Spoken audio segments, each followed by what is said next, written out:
The EPA defines phytoremediation as the direct use of green plants and their associated microorganisms to stabilize or reduce contamination in soils, sludges, sediments, surface water, or groundwater.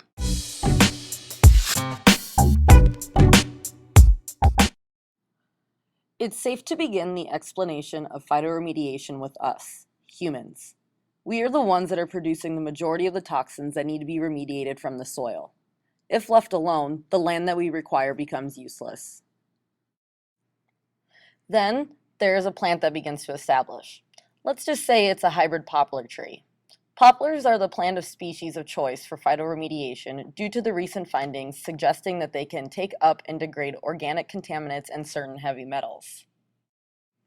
The fast growth of poplar trees makes them ideal phytoremediation trees due to their fast establishment, deep roots, rich associated fauna, and most importantly, their adaptability. At the groundwater level and the soil level, two phytoremediation processes occur. Phytostabilization refers to the immobilization of contaminants in soil through absorption and accumulation by roots, absorption onto roots, or precipitation within the root zone.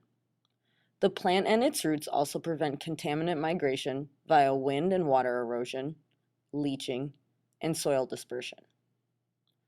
Rhizofiltration refers to the approach of using hydroponically cultivated plant roots to remediate contaminated water through absorption, concentration, and precipitation of pollutants.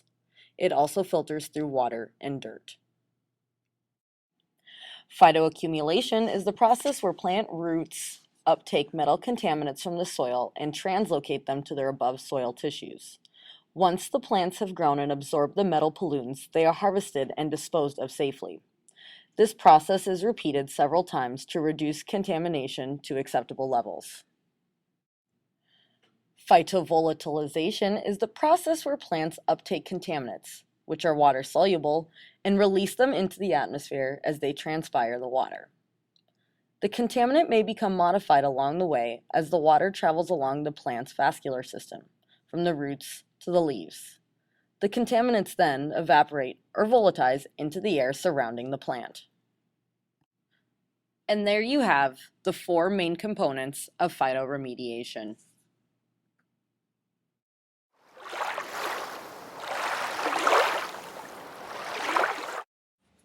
The Oregon Poplar Site, located in Clackamas, Oregon, comprises 3 to 4 acres within a vacant parcel located parallel to the Mountain Scott Creek stream. The site had an abandoned grassy field in a primarily commercial and light industrial area. Contaminants of concern at the site were primarily volatile organic compounds, or VOCs, resulting most likely from illegal dumping activities.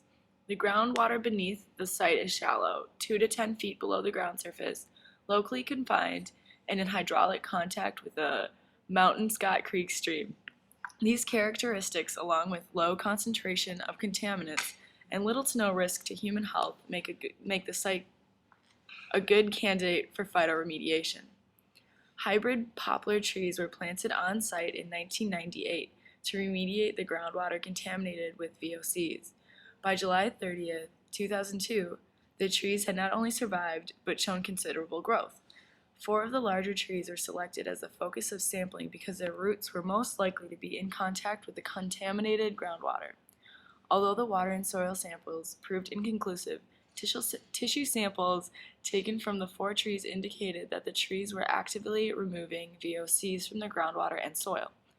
Although tissue samples from all selections of the trees revealed contaminant uptake, higher contaminant concentrations seem to be found in the trunk rather than the leaf tissue. The success of the trees at the Oregon Poplar site supports the notion that phytoremediation may be an innovative technology worthy of nationwide consideration.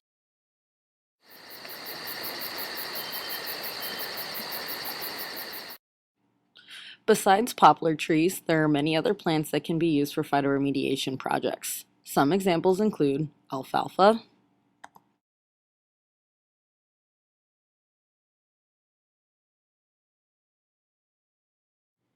carrots,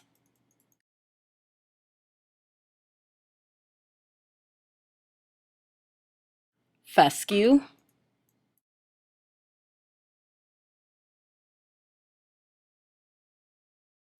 goat willow,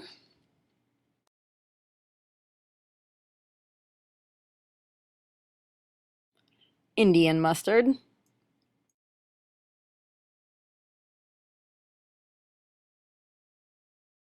red twig dogwood,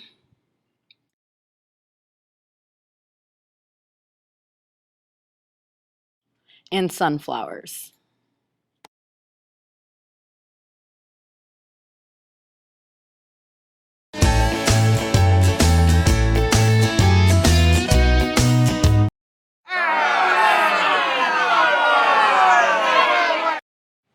Unfortunately, there are some disadvantages to phytoremediation. Some include 1. Usually limited to sites with lower concentrations of pollution.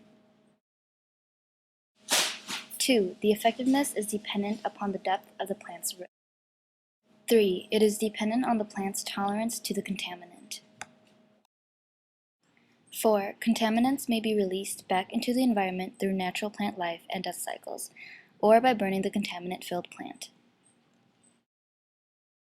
5. The cleanup of a site takes longer than most other methods.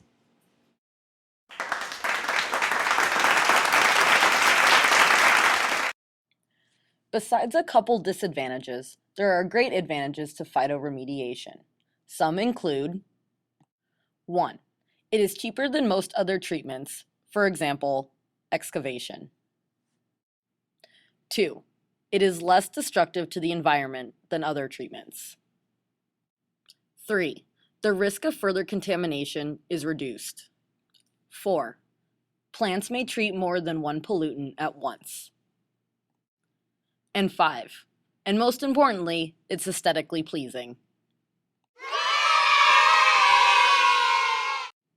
Use of native plants in phytoremediation provides advantages over other species and helps bring back the heritage of flora lost through human activity. In addition to restoring biodiversity to areas that have been disturbed, remediating sites using native species provides for wildlife habitat enhancement and conservation. Unlike many introduced species, once established, native plants do not require fertilizer, pesticides, or watering. Use of native plants in site restoration may serve to restore wetlands and other habitats and create nature parks, sanctuaries, and other green areas.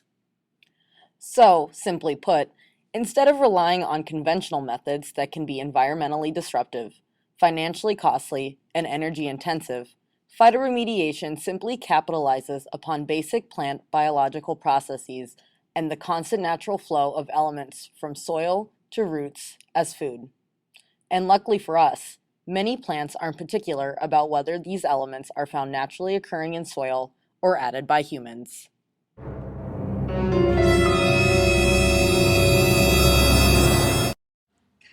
In 1986, Chernobyl witnessed the worst nuclear accident in history. When Nuclear Reactor 4 malfunctioned, it reduced a thriving city to a ghost town. All of the citizens had to be evacuated, and they were never able to return. People assume that with all of the radiation pollution, nothing can survive there. In reality, the city is thriving. Plants and animals seem to have found a way to adapt to the radiation in the soil, and this may hold the key to improving soil fertility and cleaning up after disasters. Some plants have the natural ability to draw toxic heavy metals from the soil and store them in their leaves and stems. These plants are called hyperaccumulators. They have certain genes that are needed to deal with the metals and can do so without becoming poisoned. A great example of one of these plants is tillasby. It is a member of the cabbage family and can absorb up to 30,000 parts per million of zinc and 1,500 part per million cadmium without becoming poisoned. A typical plant can only absorb 1,000 parts per million of zinc and 20 to 50 parts per million cadmium. In Chernobyl, scientists started with sunflowers. As time went by, they also planted soybeans and flax on highly contaminated, restricted areas of the city. They grew just as well as control crops planted in decontaminated regions, and by studying the proteins involved in taking in metals, they were able to better understand how plants can deal with the pollution. Basically, the pollutants mimic nutrients the plant would take in naturally. The plants alter their proteins to deal with the new metals, and the waste is stored in the leaves, stems, and shoots. The plants seem to have a harder time absorbing the heaviest metals like uranium and cesium, but if the soil is treated with citrate, an organic substance which partially breaks down the uranium, the plants can absorb the uranium and tolerate larger amounts in their vascular systems. Equally as important, this new technology can help the agriculture industry. The population is booming, expected to hit 9.1 billion by 2050. Thanks to the research that has been done on phytoremediators, acidic or otherwise barren lands can be remedied and used for production. Not only do we have the possibility of preventing other cities from becoming like Chernobyl, but we can use that same technology in our everyday lives to provide food for the world. We may even be able to make the polluted lands habitable for humans again.